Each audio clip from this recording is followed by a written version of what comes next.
আমি তাদের নাম নিয়ে কথা বলতে চাই না, কারণ তাদেরকে আমি ইসলামের কোন রাজনৈতিক দল বা ইসলামিক দল হিসাবে স্বীকৃতি দেই না।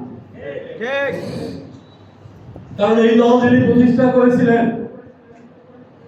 মাওলানা আবু আল মওদুদী, যাকে মাওলানা বলেন তারা, আমি মাওলানা বলতে চাই না, তিনি প্রথমেই বলেছিলেন, তিনি ভ্রান্ত মতবাদ নিয়ে জামাত ইসলাম তৈরি করে তিনি বলেছিলেন ইসলাম কোন ধর্ম নয়, এটা একটা বিপ্লবের নাম। নাউজুবিল্লাহ। এটা কি সত্য? না।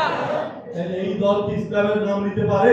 না। যারা বলছে ইসলাম কোন দল ধর্ম নয়, এটা একটি বিপ্লবী নাম। এই মওদুদী বলেছে আমাদের নবীরা নিষ্পাপ ছিলেন না, মাসুম ছিলেন না। নাউজুবিল্লাহ।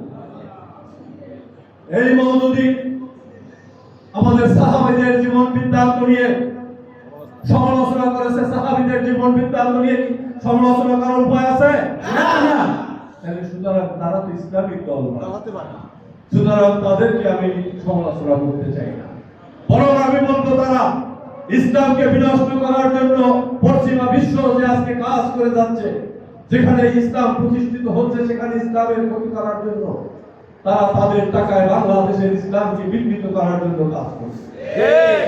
না হয় বলে আমাদের সাধারণ মানুষের কাছে বলে আমরা ইসলাম কায়েম করব, বিদেশিদের সঙ্গে বসলে বলে আমরা শরিয়া কায়েম করব, বলে নাই?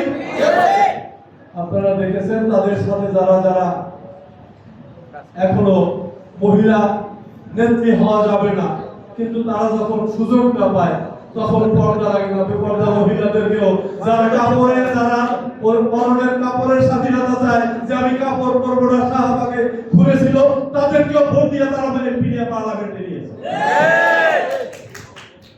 সুতরাং এই যে যারা ইসলামের এই জায়গায় কথা বলে, তারা বাংলাদেশের ইসলামকে বিতর্কিত করতে আছে।